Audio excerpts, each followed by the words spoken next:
Welcome to the Happy Pear podcast, where our ultimate goal is to inspire, educate, and awaken your curiosity, and overall to help you to become healthier and happier. We're Dave and Steve, identical twins who started a veg shop nearly 20 years ago. Since then, it's expanded into a social following of over 1.5 million people, nearly 50 million views of our videos, nearly 500,000 books sold, cafes, farms, apps, courses, food products to help you to eat more veg. We speak to thought leaders, health experts, trailblazers, and specialists of all kinds, from the ones you know to those you've never ever heard of. This week's podcast is sponsored by Vivo Barefoot shoes. We've been wearing them for 6 years, and genuinely, they are our favourite shoes, and that is all we wear beyond being barefoot. Yeah, they're really, really great. They have tons of different varieties. You get 15% off with the code HAPPYPEAR15. And if you don't like them, what do you do, Dave? You can send them back within 100 days. No risk. Amazing, isn't it? Yeah. So if you're interested, vivobarefoot.com, and the code is HAPPYPEAR15. First of all, just to say on air, congratulations on your book and TV show. I think it couldn't happen to a nicer person, and I am absolutely chuffed for you. Thank you. Thank you very much. The book's beautiful. Yeah. I mean, a lot of energy went into it. It was myself and Erin, my wife, and the photographers, Shantanu Starik, and we are very good friends, so it was easy for us to work together, and we needed to be because it took months. And husband and wife, that worked cool. Yeah. It kind of had to, but it worked really well. Good job. I sat down, I think it was last Sunday, or maybe it was the Sunday before. It was a sunny afternoon, sunny Sunday, and I sat down on the bench with your book and a nice cup of tea, and I read the intro, and it was just so beautiful. Like, I really loved the bit which hit home to me most was the idea that nowadays we're missing something. Like, you know, historically, food, building shelter, and procreating, that took up most of someone's life. Like that was procreating's up there with food and shelter. Nice. Well, I like your weight. They're well weighted. Those were like, because you needed somewhere to live and you needed something to eat, and then you were hopefully going to pass on your genetic code. That was the kind of idea of life. Whereas nowadays, like, and it was you wrote it so beautifully that nowadays we've kind of outsourced the building bit. Like we've also outsourced the food bit. Absolutely, we've outsourced the food bit, but the building bit, I think today is what I'd love to focus on, because, and this is something we've come around in the last couple of years, that just something coming inside of us, this need to kind of go, well, I want to learn. I don't want to be a useless person that can't fix the feckin' when there's a leak, or when there's something like this kind of deep-seated desire to understand how things work, and building, because it's baked into our basic DNA. Like, I really think it is this, like, it's something, create shelter for my family, you know, be able to look after my family. I've wanted to start a school for many years. It'll be a few decades now, really, that I've always dreamt of starting a school, and one of the cores of it was that construction was a huge part of it, that it was an active process. Yeah, and that the things that we learn are actually useful to us even immediately, not necessarily in 20 years when we finally go, pie was really interesting. Yeah, exactly. But we put it into practice right away. You know, and we can separate building as one thing, and we'll talk about it mostly today. But I think it's wrong to like not mention the food and not mention the other things that we outsourced. And, you know, you two have been such a driving force in people becoming more connected to their food again in Ireland, and understanding it and having empathy for that food, and where it came from and its journey and what it takes to create it and grow it and all of that. You know, that knowledge and talking about it is what brings it back into our daily life. And the fact that most people don't even know enough terminology to be able to walk into a hardware store or to like confidently have a discussion with someone who might be building their house for them. You know, just that lack of terminology comes from us removing it from our life completely. That over the past few generations, we've lost the words, we've lost the language in a general sense for most of us. As people became more specialized, we made building seem really hard and really, really only for the people who were devoting their whole life to it. And I think that specialization of things that are kind of our basic human needs of survival can be really damaging for everyone else, because the more specialized it becomes, the further away it feels for us to be able to reach it. And so I think the language and the way that we talk about it, and, you know, again, like what the Happy Pear has created and the way it makes people talk and think and consider and tell each other about food and give each other ideas and share recipes, that exact model could be applied to building and to everything we do. If I've got something going wrong with my house and I know that you have a kind of similar house, that I can ask you how you fixed it, and you might actually have an answer because you did the work. Your answer won't be, I paid someone else who came and fixed it. Your answer So would much be, like I dealt with it. nowadays, when so many people, you know, everyone included, can at times feel very disconnected, disenfranchised, kind of malaise, like this kind of bit apathetic. Like I think it's a beautiful reminder that the simple things in life can often bring the most joy. And that's not saying they're easy. You know, building your own house or even fixing some aspect of your own home is challenging, but it can be, like, I know myself, and maybe it's the archetype male role. When I fix something, I'm nearly standing there with my wife going, look, I'm such a man. You know, I'm so proud of myself. Yeah, but everyone has that feeling. And that feeling is that's part of our evolution. That's how we got here. We solved problems. We're so good at solving problems. We're like totally designed to do it. And when you solve a problem that you have, you feel amazing, you feel successful, and it encourages you to try and solve the next problem and the next problem. And that leads us to doing really amazing stuff. And so as we keep kind of losing our agency to even be able to solve our own problems, we start losing that sense of satisfaction we get when we do it. And we start looking for it somewhere else. We start looking for it in Netflix or in buying furniture or replacing a rug because it's not the rug we like anymore. We think it's going to do the thing. We think painting a different color on the wall is going to give us that satisfaction, but it's not, because you're not hitting that problem solving thing, that little nick in you that needs to be kind of satisfied. And it's totally addictive. You know, you start solving your own problems, you start fixing things around your house, you learn how to install a shelf, and suddenly, like, you're going to have shelves all over your house. You're going to be putting shelves where you don't need them. So you really quickly I can hang shelves. Exactly. You need to learn a new skill, because otherwise you're just going to keep hanging shelves everywhere to try and get the hit of being able to do it.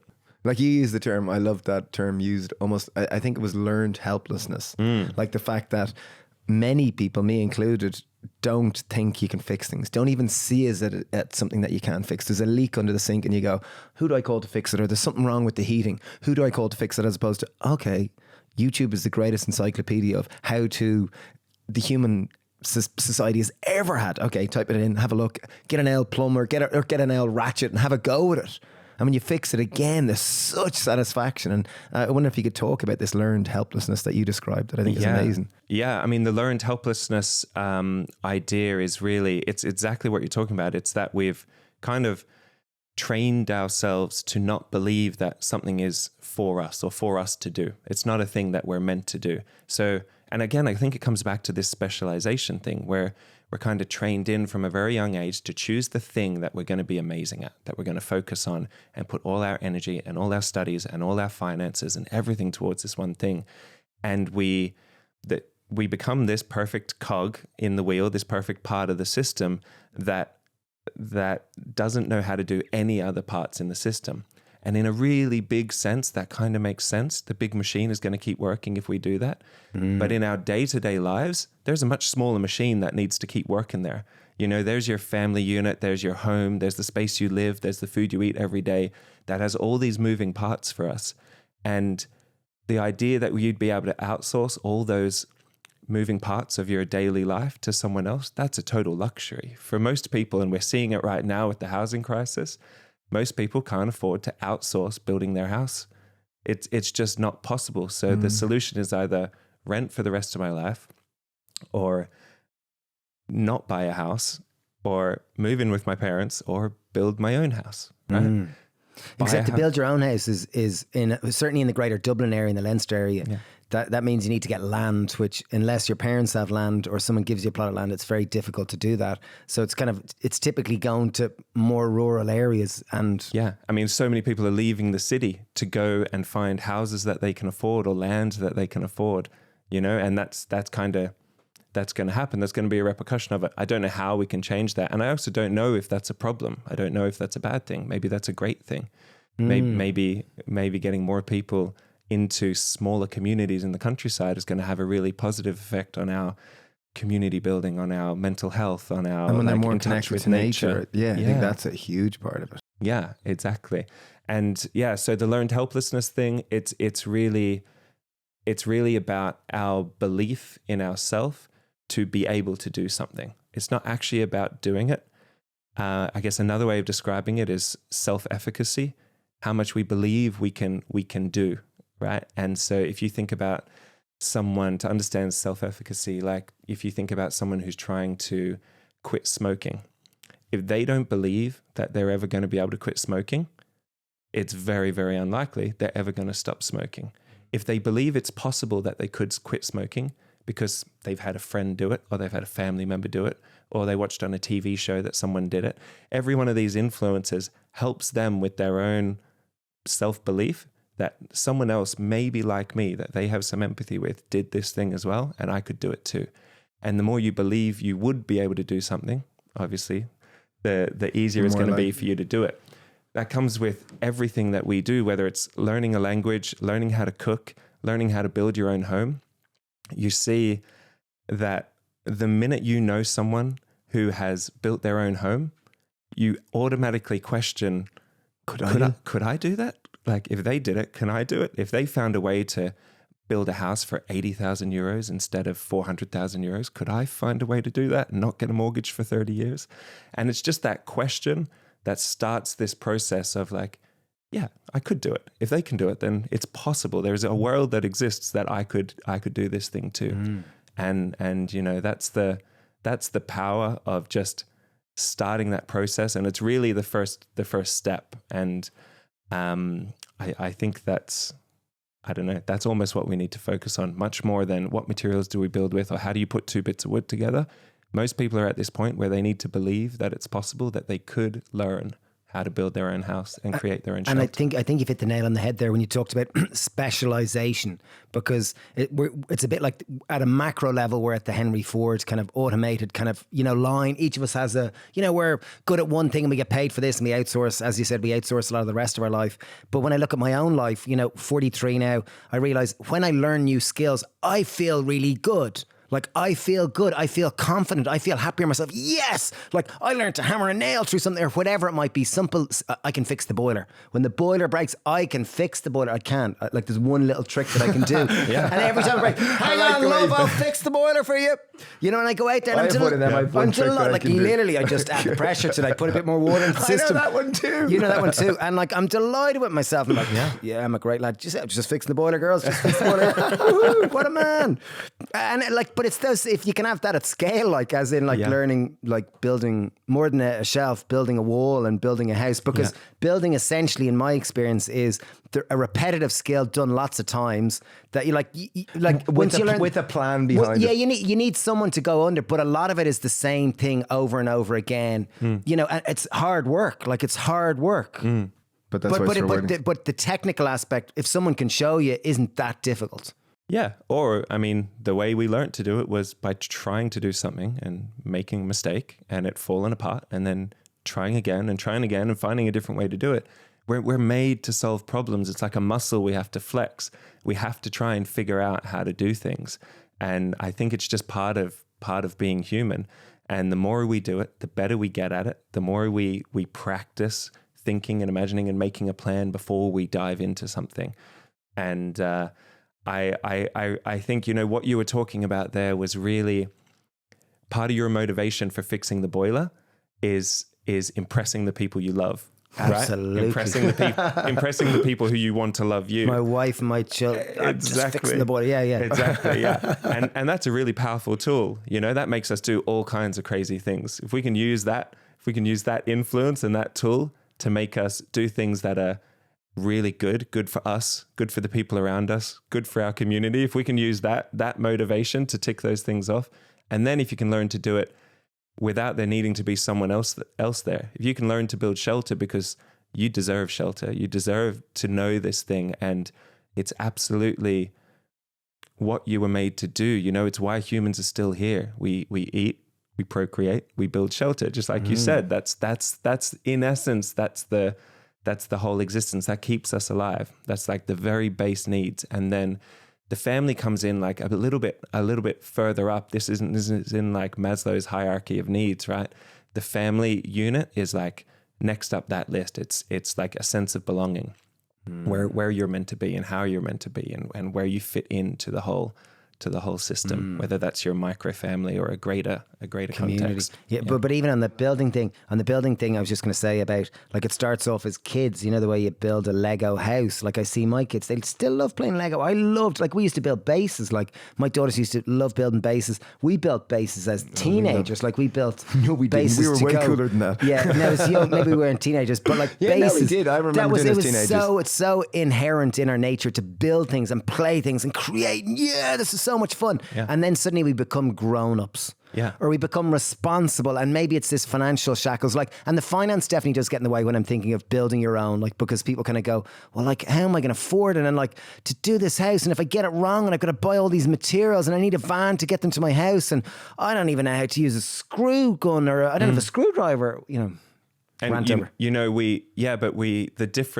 no difference between the 3-year-old doing it, like my daughter Inari, right? Her building Lego, she builds totally freely. She has no ego. She has no self-criticism. She has no care what anyone else thinks of the things she's building. She's just trying things out and seeing if they work. And if they work, she repeats them and she does it again. And if they don't work, she sometimes gets frustrated and knocks the whole thing over, right? As adults, the longer we wait to start practicing, to learn and to be open to learning, the higher the stakes become, because our time becomes more valuable. Our money becomes more scarce because we're using it on so many other things.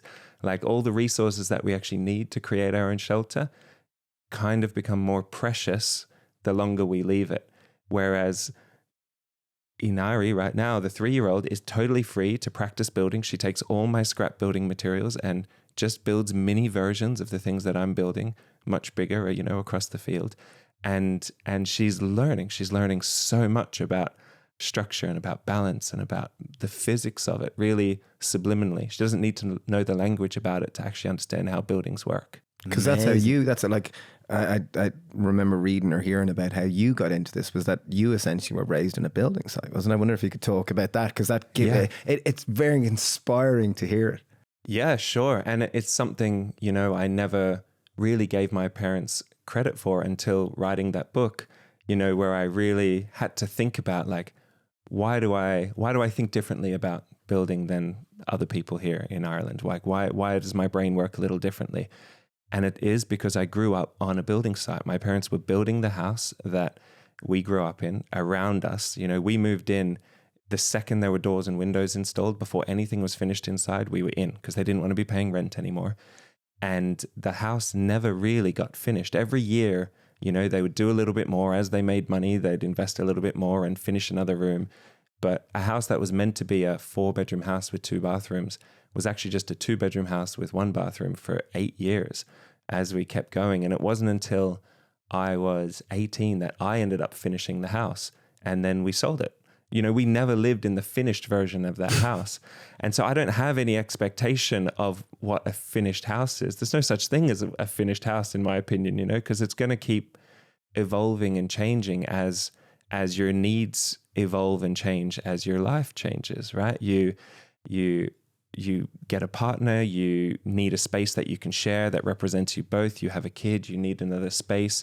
You want to invite family over, you need another room added on. Then your kid moves out and you've got to change that room to your new hobby of making chocolate or whatever you're doing. Like train set. Yeah, train set, like whatever it is, you know, it's this idea of a finished house is a ridiculous goal, because we're not finished. We haven't reached a point where our needs and our goals and our ambitions aren't going to change anymore.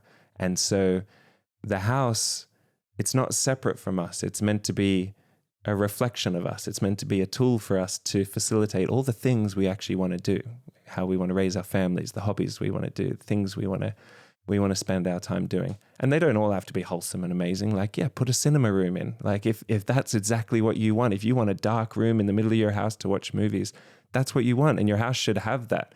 But that's not going to be the same as my house. And we want to celebrate those differences. We want to embrace all the things that make us different, because that's what makes us human. That's the beautiful part about why we can sit here and have a conversation and not be bored.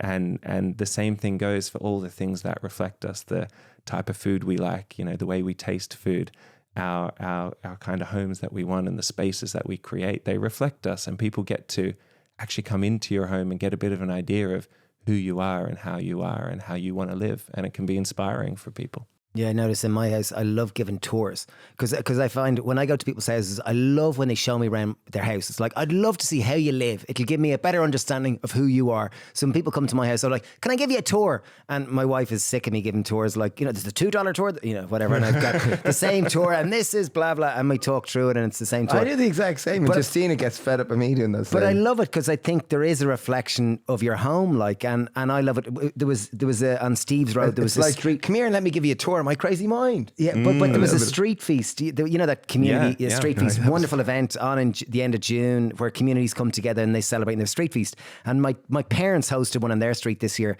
and we went up to support because Steve's moving up to that road. And it was all the roads had a table in the middle of the street, and they were all celebrating, meeting one another and saying, "Oh, this is great." And someone asked someone about their house, and they were saying, "Oh, do you want to come down and see my house?" So about 40 of us. Then it became funny. It was all like, the neighbors, I'll show you mine if you show me yours. It was background. The whole neighborhood trotted up to the house and we all got a tour of their house, and it was comical. Like, it was so entertaining. It was like little kids getting walked around this house, and as like none of us had ever seen the house because it was in at the end of the cul-de-sac, and it was beautiful. Yeah, and it was just such an interesting thing. I felt like little kids. Time to pay the bills now.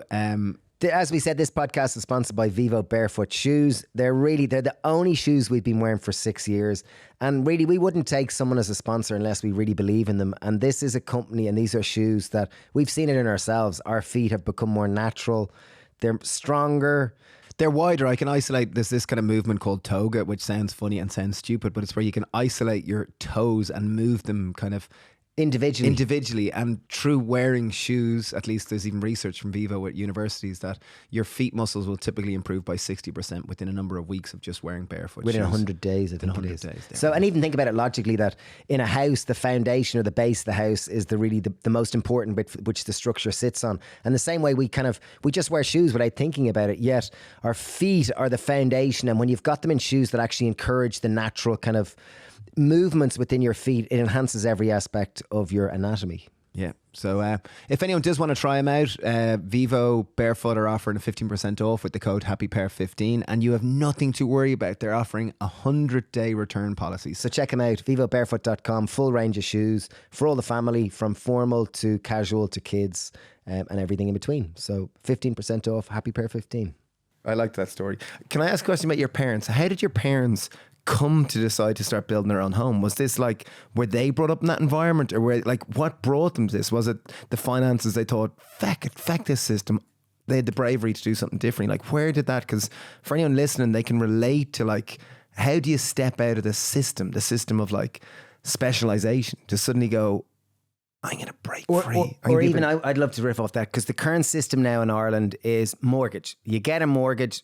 The French word, how I understand it, is more debt, gauge, grip, debt grip. I'm going to get a debt grip or a mortgage. And you can understand the psychology if that is the root of the bird. I don't know if that's correct or not, because death grip or grip until you're dead. Grip until, maybe either or. But it is a great system that enables us to move into a house, and it's been a system, but it's kind of evolved into where nuclear families and whatnot. And I guess I was going to build off your question. Well, can Harold answer that one first?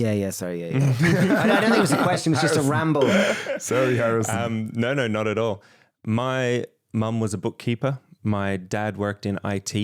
They were building their house when the internet was booming. So dad was busy doing that in Australia. They just moved to Australia 5 years earlier. Well, from where? From South Africa. Wow. My dad was actually born in the UK, moved down to South Africa when he was 2. My mum was born in Tanzania and then moved down to South Africa when she was 7 or something. And then they had my 2 brothers over there, and then they immigrated over and had me in Australia. So I was the only one born in Australia in my family. And they found a piece of land that they could afford, and they couldn't afford to build a house that needed to go on it. So they found a company that was basically like a kit home company. But nowadays you see these kit home companies that are kind of modular, where they build the wall panels, they build all the sections, and they fit together. Sometimes you use a crane to put it all together. This was actually just literally a pile of materials and a set of plans. Like an IKEA. Like an IKEA, like shelving unit, but very complicated. And they purchased that. They got it. They designed it with the company. They got it delivered on site. It was a pretty big, gorgeous 2-story house, all made with this lightweight steel. And they taught themselves how to build while building the house and doing it all. And then the engineer came and approved it all at the end of the process, made sure they'd done it right, made sure everything was safe. And then we moved in. Your parents are very brave. Like, that's really brave. They didn't have another choice, really. They didn't see another way to do it. Now, I think they, at the time, the internet was booming, economy was booming. They thought they were going to be able to either sell this house for a lot or borrow more money down the line. And it was never the plan not to finish the house. The plan was always to finish the house. But in the end, what they could afford to do was get the shell up and then stop paying rent and move in. And that money that was previously going to rent started going to building materials and kept finishing out each room as we went along. So they probably never had a mortgage, did they? Or they minimal? They had a minimal mortgage, as low as they could. And I think it was really just to purchase the land in the beginning and to get that shell. But after that point, they never borrowed again. They kept just fixing the house up as they went. And it's really inspiring when I think back to what they did. They took on that risk with their 3 kids who were all around 10 and down. I was only 3 years old when they started that. And they took this huge risk on. They were both working full time. They were only building on the weekends and in the evenings. And they just went for it. And they loved it. They enjoyed the process. They fought throughout it. They had a hard time. There were obviously like mega stresses that went through it.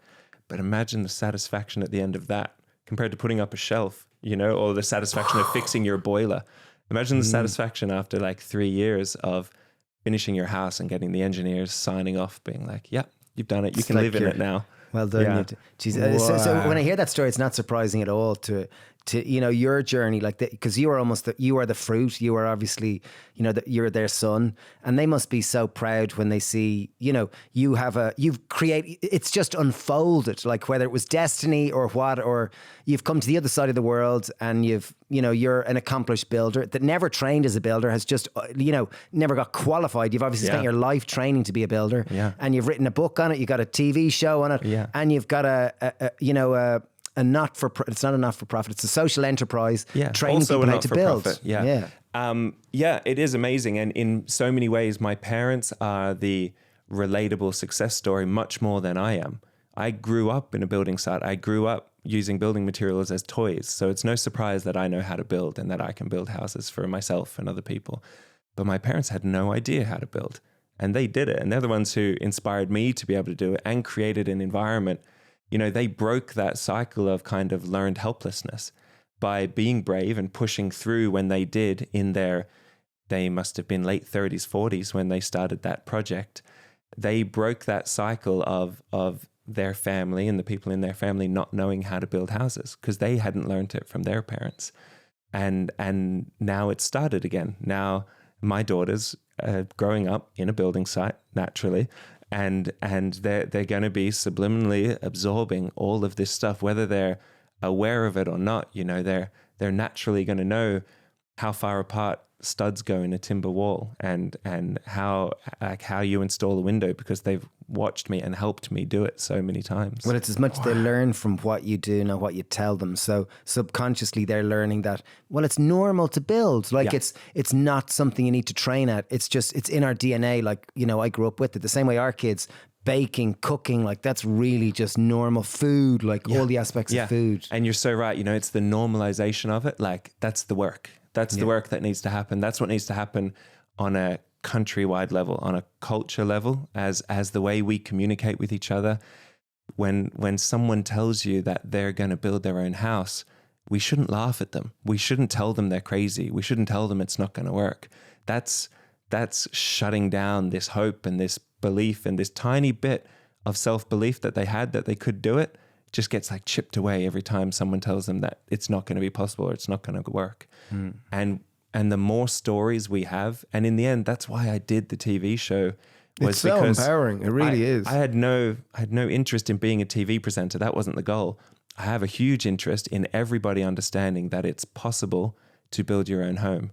And so it took a long time for the production company and I to land on what this show actually was. You were much cooler than a TV presenter. Like a TV presenter stands and talks. You were just like, cool, here comes Harrison in to fix the day. It was great. I No, loved but see, it wasn't me fixing the day. I was just No, but there. you were I was there guiding to- them. yeah. You were like Yoda coming in to help Luke. Yeah, I'm just there for encouragement and support, you know, and teaching them how to do it. and teaching them how to do it. But you know, in the end, for all of them, the main job was that I was the one who believed that they could do it and would help them when they had those moments of not really believing that it was possible. Dark nights of the soul. Yeah, exactly. And you need that. You need those people that you can call on when you're like, this is all going a bit wrong right now. I need a bit of perspective. I need to understand like how far up this mountain I am and how much further I've got to go and how good the view is going to be when I get to the top. Because Otherwise, you've seen it, I'd say, so many times where people are about to give up. They're just about to throw in their towel. One thing I just want to go, for anyone listening who goes, building a house is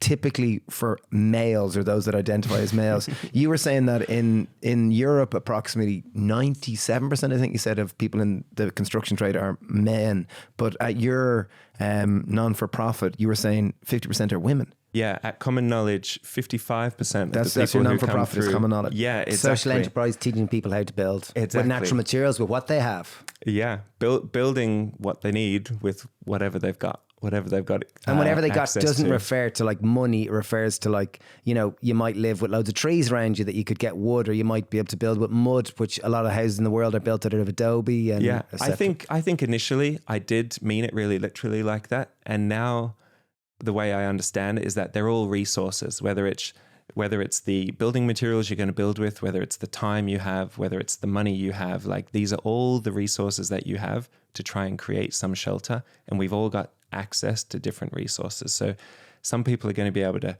spend a little bit more money to get something else done that someone else is going to have to do themselves because they're lower in that resource. Someone else is going to see what's another resource? Your uncle is a plumber. Like that's a resource. That's a resource as much as money or time.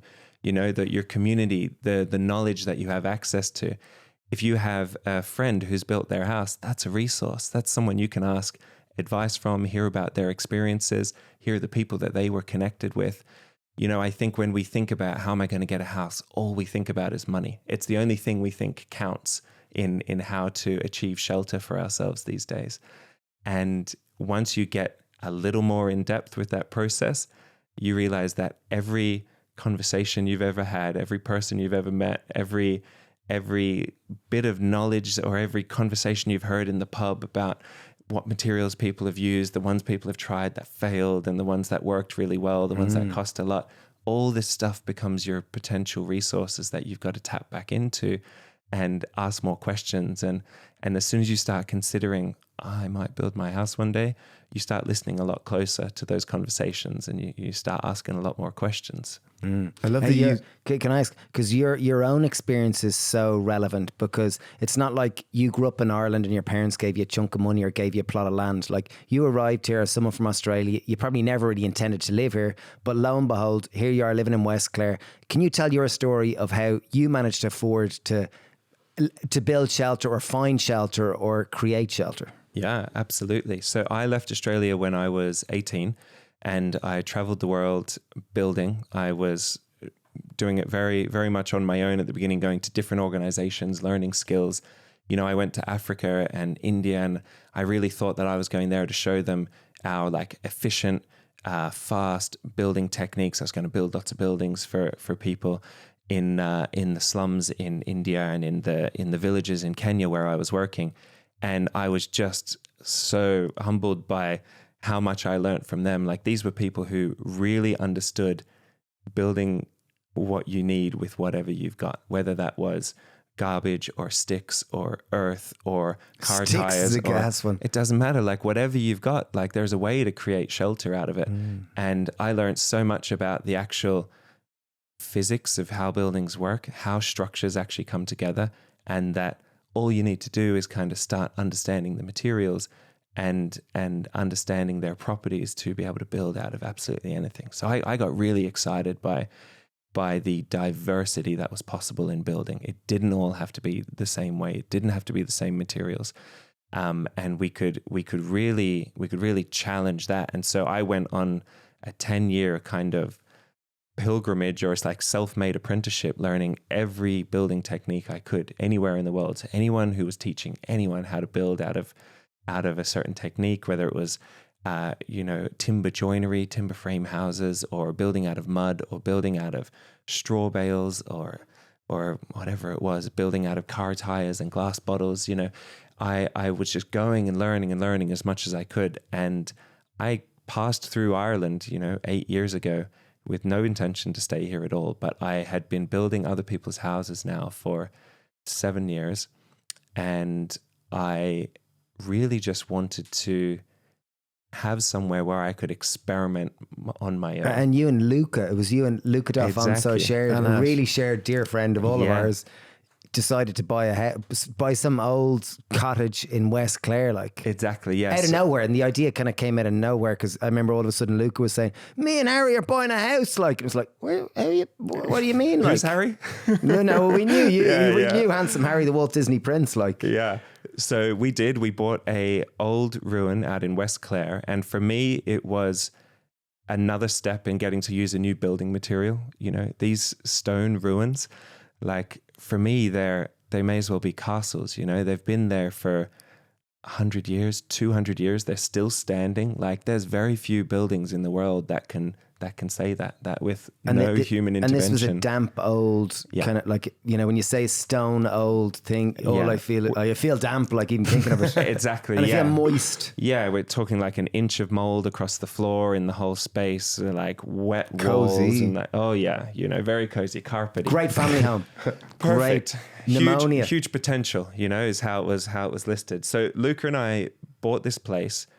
We were both bachelors at the time, both thinking that, this is just somewhere we can, like, retreat to, that we can hide. I was traveling around the world still. Luca was running the Fumbly and with Ashling in Dublin, and neither of us thought we were going to live there. And then we started building it, and I called in all my favors from 10 years on the road. Everyone I had ever done a favor for, I basically called them in and said, I need to renovate this cottage and make it livable as quickly as possible.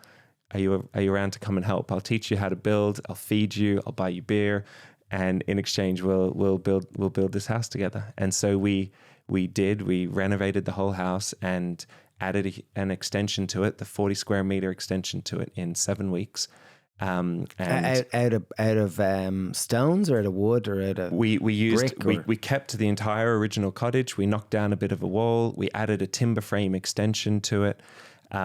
We used lots of different materials. It's got lime plastered walls, but mostly it's like a conventional timber frame house. The way easier that a timber to get frame those house. materials if you got 7 weeks. Exactly, and it's fast. It's a really fast building technique, and it's a really easy building technique to teach other people. So Is it lime plastering? And it's lime plaster on the inside and outside to make it blend with the original cottage. I didn't want this modern box coming off it, but I needed a much bigger space. So blended all those things together, and then Erin and I got together. I met my wife, Erin. Even before that, are you even comfortable talking about how much it cost you and how much it cost you to build them? Because people listening to everyone go, well, that sounds great, but now a cottage is going to cost hundreds of thousands, and a build it's going to cost, Yeah. So back then, we're talking 7 years ago, it was 5 acres of land and the cottage, and there's a couple of outbuildings there as well, for 81,000, and we spent 40,000 on the renovation, and it was ready to live in for 120 with 5 acres.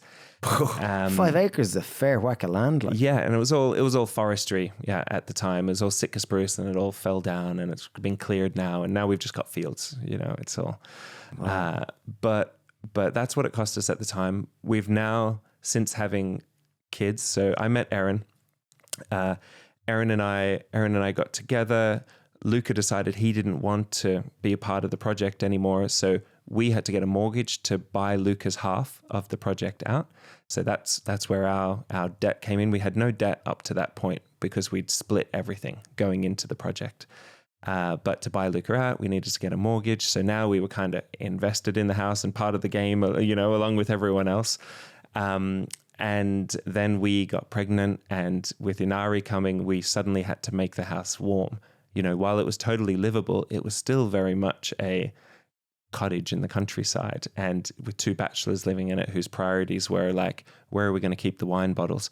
It was. I remember Luca's sales pitch to us was, it's got a sauna, and where, you know, it was like saunas and these were the illusions that Luca was. And I'm not sure if they ever were created, but he was trying to get us down. And the sauna was the first thing we built because we were building in September, and it was miserable, and it was raining every day, and so we would be out there in the rain all day long, and it was always one person's job just to keep the sauna lit, to make sure that everyone could go and warm up whenever they needed to in the sauna. So regularly throughout the day. Yeah. At any point, you know, off cuts just to keep the sauna going. Yeah. But yeah, so we suddenly had to make this house warm, and there's nothing like a impending baby to make you know, speed things up and prioritize what you're working on. So how do you warm up an old wet cottage? Like, you use the word wet, like, because it wasn't wet anymore. Okay, so it wasn't just to wet, be clear, okay. it's now a dry old cottage, Okay. but it was all made of stone still. And so energy rating is probably like a D or an E. G for sure. You know, it was way down there still, because the work that we'd done to it was really sympathetic to the cottage. You know, half of my motivation was getting to work with stone and learning how these people built 120 years ago, and working with them, making it a collaboration with them and tying into the work that they did. But what we did at that time when Inari was coming along was took out the old flag floors and put in timber floors, put in insulation. We still actually use wood fire to heat the house, because we have an acre of ash forest so we've got wood for 15 or 20 years there. And so we're still using wood fire to heat the house. So no underfloor heating in it in the original cottage or the kitchen at this point. And then just increased the insulation in the walls and the inside, replaced the doors and windows, put basically I made all the original doors and windows that were in there, and they were beautiful, but they weren't as airtight as the kind of ones that you'd buy now.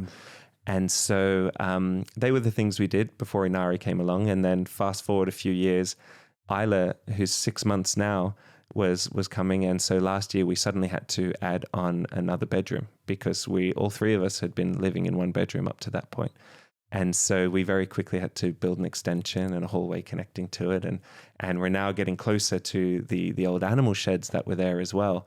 And we've been able to do all these extra bits of work, the work last year, and the insulation work and the new doors and windows, as we earned the money, because we were doing them in phases, right? And when Luke and I bought this house, we had no idea that it was going to end up being a home for a family of 4. Your family. My family of 4. And so we never would have built it that way, even if we had been trying to finish it.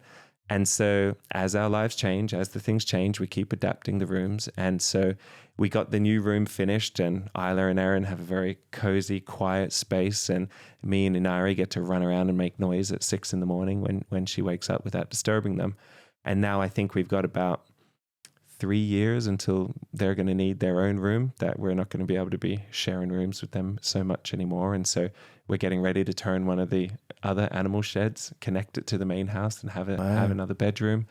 And it just keeps going. And it's not, the time pressure's off, because there's no impending babies coming anytime soon.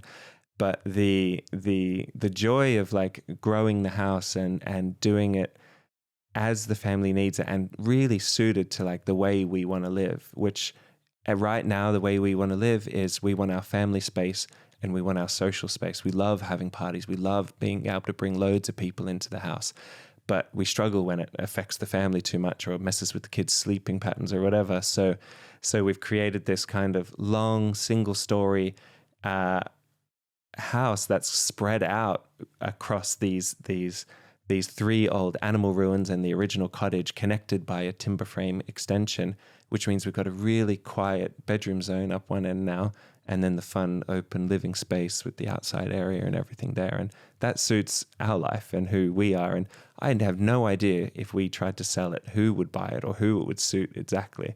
But we're not building it for that. You know, we're building it for our needs and our family, and we love it. You know, it's all we talk about.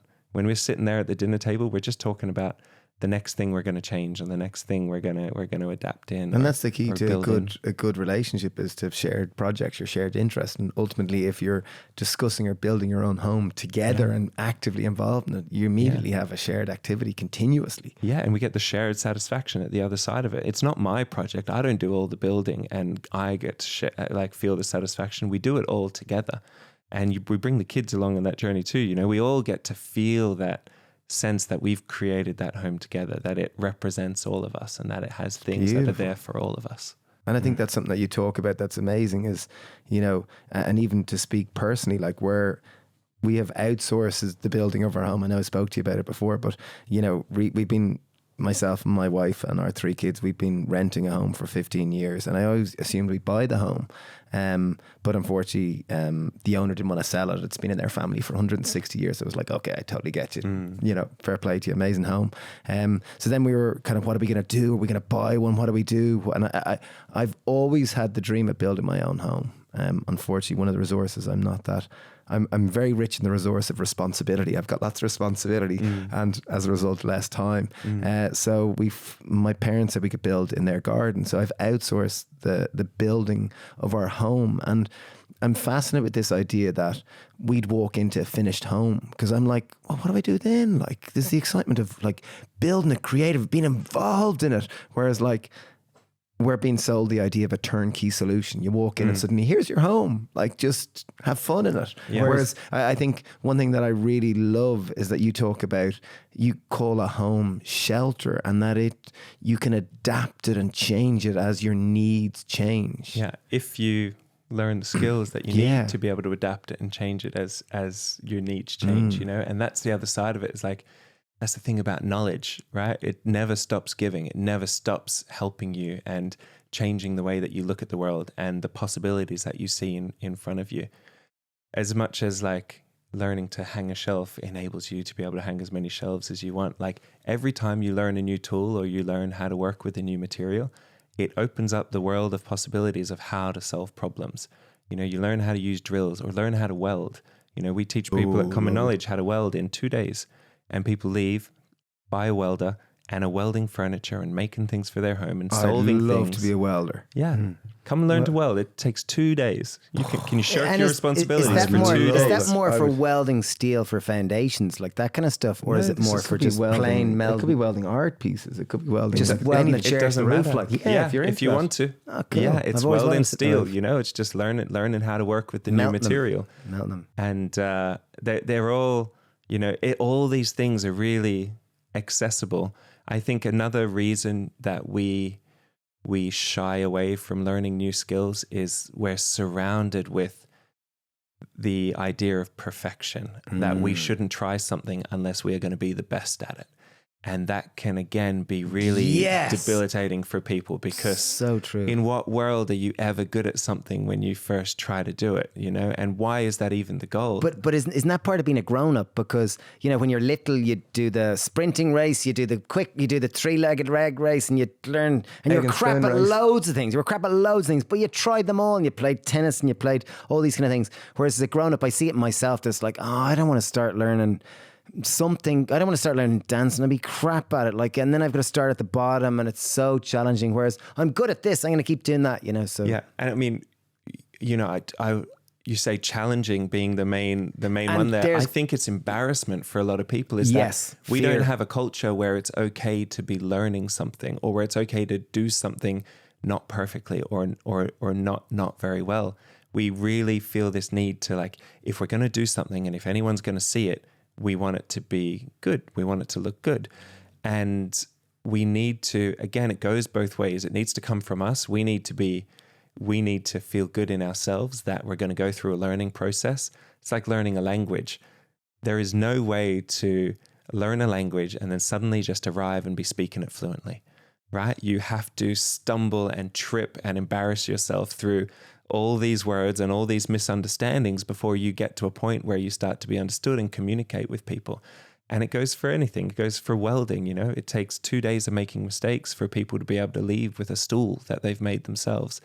And all we do at Common Knowledge is create a space where we encourage making mistakes.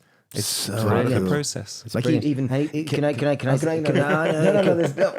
Like even the example was with our new home. Like I was like, can I not build the kitchen, please? Can I build the kitchen? And like I tend to be a bit impulsive, and I'll jump in and You make mistakes. Like on that topic, Stephen speaks about 7 languages because he's not afraid of making mistakes. So whereas when I think of your home, like, you know, your wife wants it to be perfect because you're putting all your resources into it, and you're dying to get in there and have a lash at it and not get it perfect, but like fix it again and fix it again and fix it again. And it tends to be the amateur perspective, and I speak for myself. Maybe it's my perspective as an amateur. I think it's going to take half the time and I'm going to end up with a perfect result. And that's often part of it, is that we fail to plan. Like I'll suddenly jump in, and perfect example, I was building a treehouse a few summers ago and I just jumped straight in, no plan. Should just work it out. It's just a fucking treehouse. You know, that was the thought in my head. But then I did a second version and I planned it and it ended up better. Still far from wonderful, but it was great. I used to go and meditate, the kids would hang out of it. You Perfect. learned that if the foundation is off, everything is off. Because everything had to be cut off. Like I was here.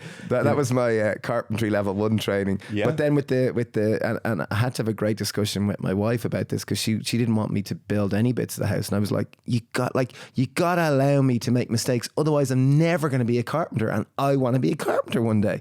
So it's like, and we'd have a good strong words about like, you got to support me with this. You got to support me. This is something that I want to do. And if you want me to be who I am, let me do this. So I got green light in a few projects. Thank you, Meet. Oh, yeah. Amazing. And on that one, like my experience is different than Steve, because we bought a 160-year-old house there a few years ago, and we knocked down With the help of a death grip. Yeah, with the help of a debt grip, Sure. of course. We got a big mortgage, you know, but we had to, it was kind of not fit for purpose, and we got it. So we had to knock down loads of walls and knock and build and whatever. But we did, myself and a friend. Now, he's been a builder his whole life, and he's amazing.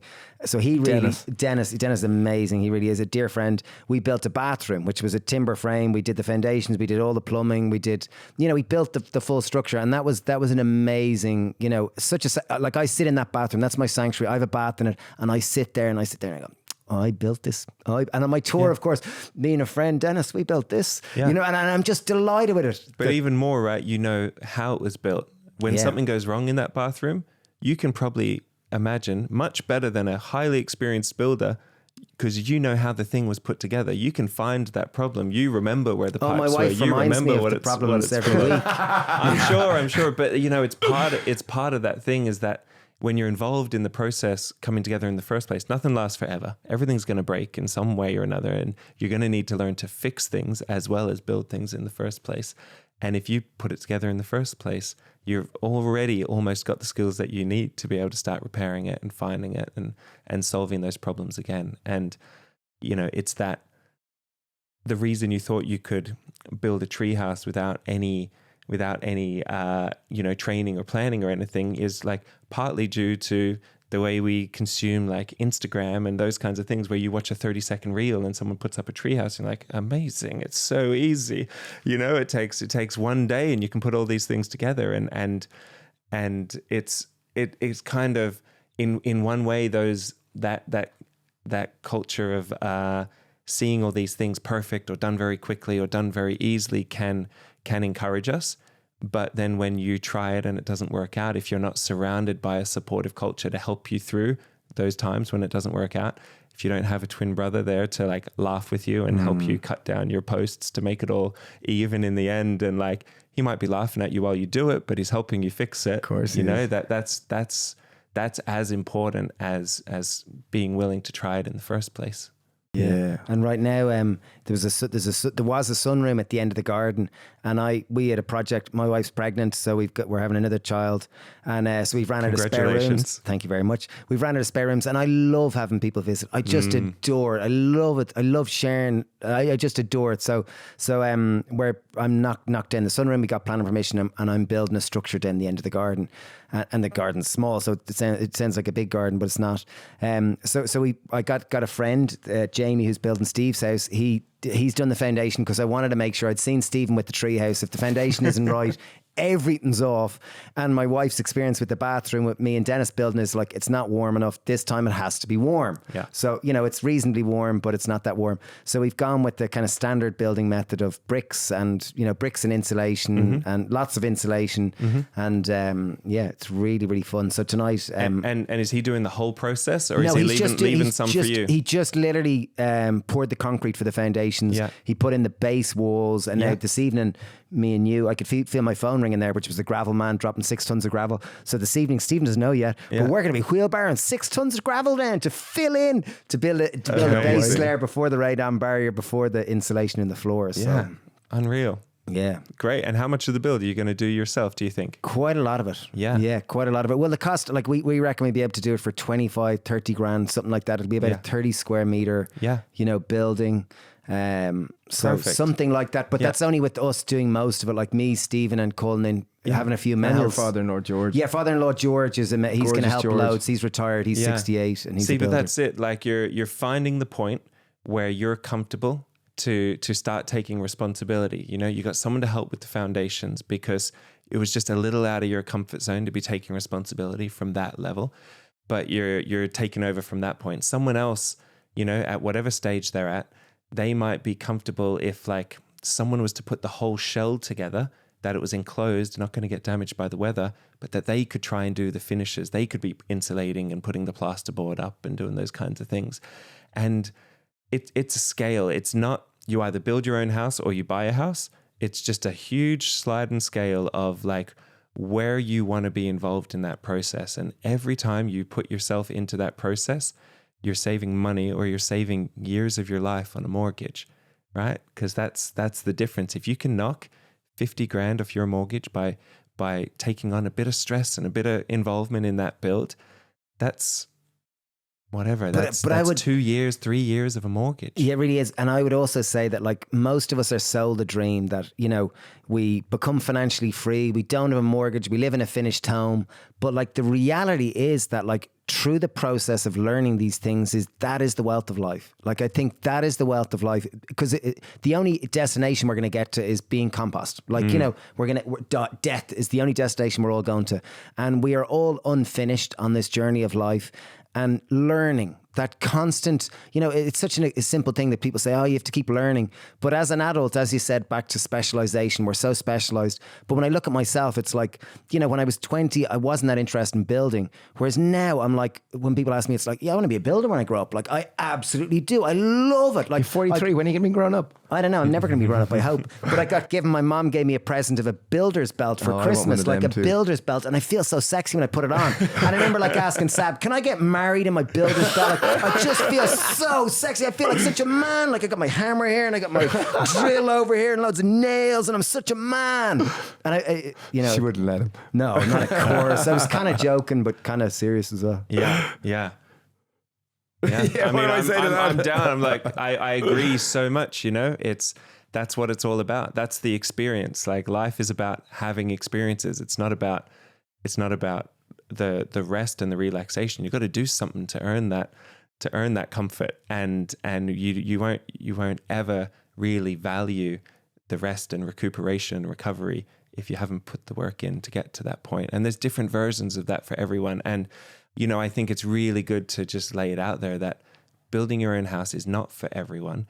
And most people, if they can afford not to do it, won't do it. And that's okay.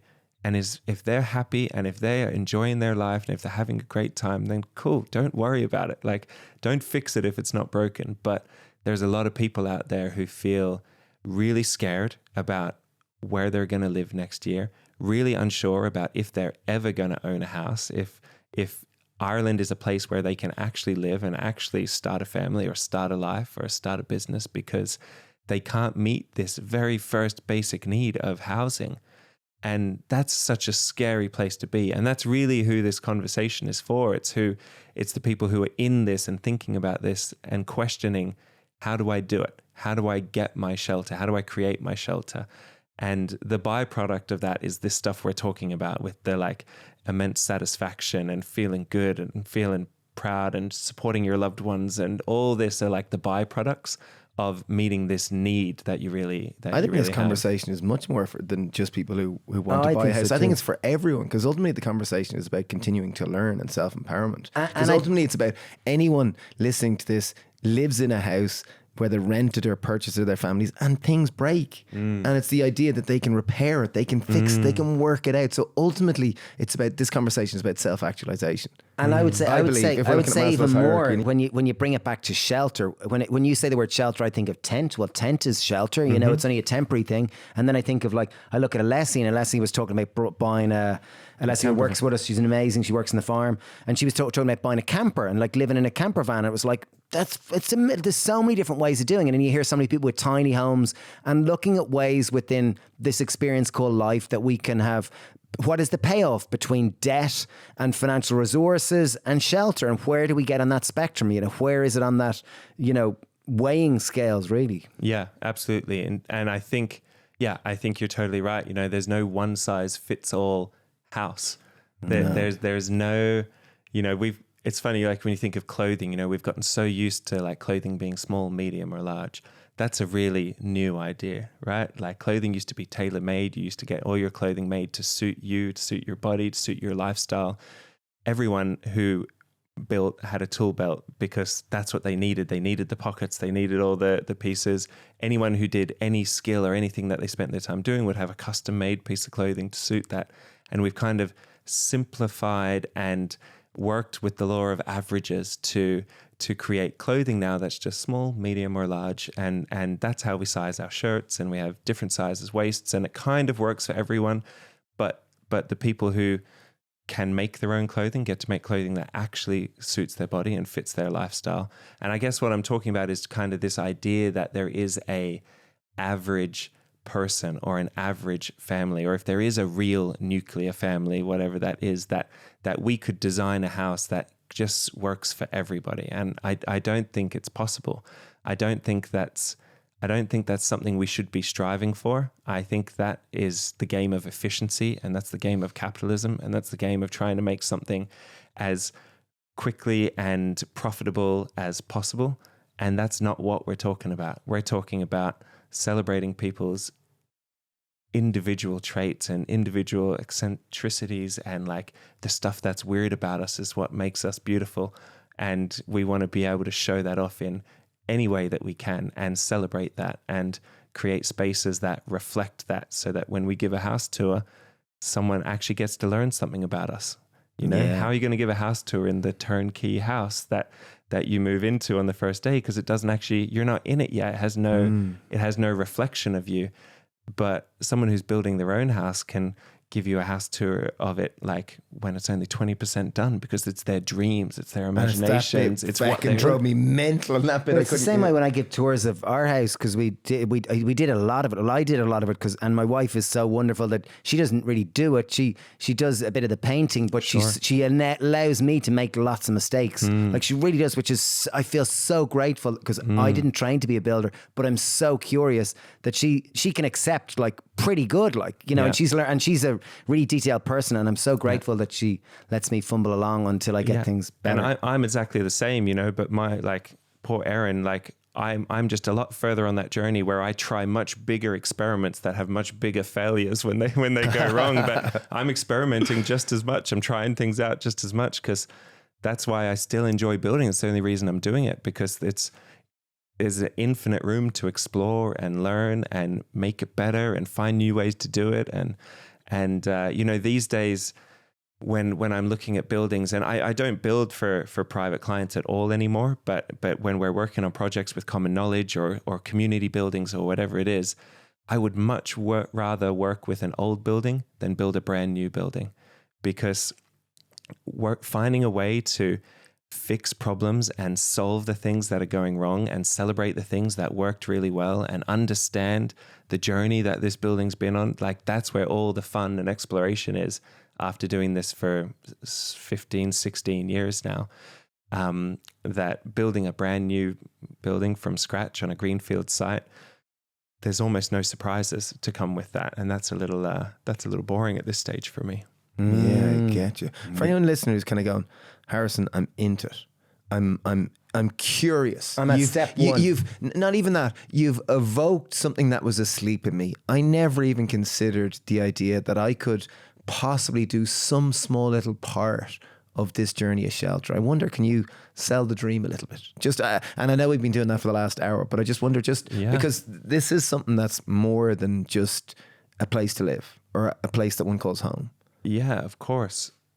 I think this is the question that you asked, but I think I've been trying to do that ever since I've landed here in Ireland. You know, the business that has evolved, and the book and the TV show has all been about working backwards and trying to meet everybody where they're at. And that's something that was really, really important in the book for us, was that originally that book was meant to be a textbook for the build school program that I was running. So it was about gravity, it was about thermodynamics, it was boring. You know, I start listing off what it's going to be, and I'm like, it's only relevant to people who have sat through me talking about that stuff for hours or days. And we realized that it just needed to be so much more than that. It needed to be accessible by anyone. It needed to be inspiring for people who weren't even one step along the way to that journey yet. It needed to be something that sparked interest and then had everything you needed to go to the next level, to learn a little bit more, and then had some like really solid content if you actually wanted to go and try the thing and do the thing. And so with the book, we tried really hard to create that kind of thing where it can be a coffee table book if that's all someone needs it to be, or it can literally be the recipe book that's getting covered in cement or tile adhesive while they're working on their house. And then what we did with Common Knowledge is we created a social enterprise where we are teaching people these things in practice. So Common Knowledge is based in West Clare. Correct. It's hands-on practical courses where people come and they do a class and they experience the reality of how to your build. hospitality, your experience, and the whole kind of culture around empowering people to build at whatever stage they're at. Exactly. Like you remember I was talking about, you know, I spent 10 years going to different versions of build schools all over the world. And I taught at many of them. I was a part of many of them. I was a student at a lot of them. And what we're doing at Common Knowledge is trying to create the most welcoming, open learning environment for people who've been told their whole life they're not meant to do these things, whether because of their gender or their weight or their sexuality or whatever it is. There's all these people that don't fit the stereotypical builder profile that exists at the moment. That is just a lie. It's not a real thing. There's no such thing as what a builder looks like. You know, we're all builders. My wife's a builder. My daughter's a builder. You know, everyone we meet is allowed to be this thing. And so what we're doing at Common Knowledge is teaching the theory and then backing it up with the practical right away. And everyone's at a different point. So some people are leaving those courses after spending 5 days with us and building a structure together. They'll go and start building their own extension. Other people are learning the terminology and the language and getting some confidence around how all this stuff works so that they can go and talk to their builder or talk to their architect and actually fight for the house that they want and the materials that they want to use and the values that they place up high rather than the values that their architect or designer place up high. And it's all just about empowering people to the point where they can be as involved as they want to be. But like I said, it's kind of addictive. And, you know, you come and do a welding course and you, after 2 days, now know how to join steel together and make furniture. You start to wonder, like, what else could I do? Like, what other things can I do? Can I learn how to do timber joinery? Can I make my own furniture? Can I pour my own concrete counters? Because ultimately, as human beings, we want to feel confident and proud of who we are.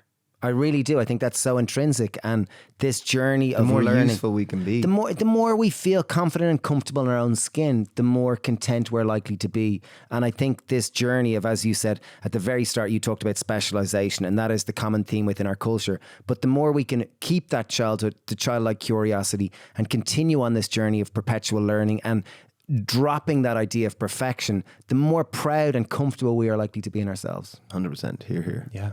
Absolutely. And I think the term common knowledge, in my experience, common knowledge or common sense is really not very common. So I think it's quite ironic that you've called it common knowledge because it's really not that common. Yeah, but it should be. Exactly. Right? And I think that's brilliant. And it used to be more. Yeah. You know? Yeah. Well, it used to be more probably pre-schools where it was like, you know, you lived with your parents. Like that was just, we lived in multi-generational homes, and when we needed more shelter, there wasn't like, nowadays the system is set up for us to, like, you know, with getting planning permission and building regs and all this, it is quite a process. There is quite a process, and you're going to build your own. It's going to take a lot. You know, it's, as you said at the very start, there is that scale of what are your resources and how much financial ones and how much, you know, time you have and what you're going to put in it. Yeah. And it's different for everyone. And wherever you are in the world. There's some things you can learn at school. There's things in life, there's professions that are very theory based and you need a book, you need a desk, you need a quiet environment to learn it. But building's not one of those things. Being a mechanic's not one of those things. Farming's not really one of those things. You know, there's so many skills that are attached to these really practical trades and ways of lives that we do that really need to be celebrated and harnessed and taught at a really young age. You know, you need to be surrounded by them. They're the foundation, like what you mentioned there, farming, like that's food, shelter, like that's another intrinsic part of life. Wood, and probably water. in our current environment, like learning how engines and machines work. Yeah, or learning how computers work. Yeah, learning nowadays how solar systems work. Yeah. You know, like these are all the things that we need to get by. And every step we take at understanding them and learning them, then we're one step less reliant on someone else providing that thing for us. And the less reliant we are on other people meeting our needs, the more confident we are that we're going to be okay. I'm going to be okay no matter what way this goes. The less scared we're going to be when crazy things happen in the world, when wars start just a few countries away, or when viruses take over the world, you know, when you know that you can do the things you need to do to survive, then the world's just a lot less scary of a place because you're not waiting for anyone else to solve your problems for you. You're just doing it. I love Beautiful way that. to end this. And okay, anyone listening, how can they, because like I want to do your welding courses, so how do people find about common knowledge? And are they your book and your retreats? Do TV? they stay there? Do they have to rent accommodation? How does that work? Yeah, you do the whole thing, you know, and that's part of, for me, creating a really solid learning environment that is about learning, is that we need to look after everyone's accommodation and food. No one needs to be wondering if they're going to have a good lunch, right? There's always a good lunch, and there's accommodation that people can have as well. So yeah, it's like build camp. Wow, if you want to go to build school. So ourcommonknowledge.org for all the courses. R is in O-U-R. O-U-R, yeah. Common Knowledge. Commonknowledge.org for all of the courses and training that we do, and that's our social enterprise. And then my own website, harrisongardner.net, to buy the book, and RTE Player. If anyone hasn't seen the show and wants to get inspired and see 4 different family setups create their own homes, and those 4 families are all living in those homes today and really happy, and some of them are totally debt-free in a house. You know, it's unreal. They did the kind of impossible, and they almost don't get enough credit for it. The show doesn't even do enough justice for what they achieved, because it's so incredible. It's so unimaginable how well they did it. Yeah, so, Amazing. What's the TV show called? Build your own home. Oh, okay, build your own. Yeah, it's Yeah. Brilliant. Yeah. Well done, Harrison. Yeah, You're you're amazing. brilliant. I've Thanks loved for this this. It's been conversation. great You're crack. amazing. Thanks for I want to having come me. weld with you one day. Do come and weld. Yeah, I'm in. Just got to cash in some of your time resources. Yeah, no, yeah. Thanks. Sure, Thanks those for that reminder. responsibilities. Yeah, absolutely.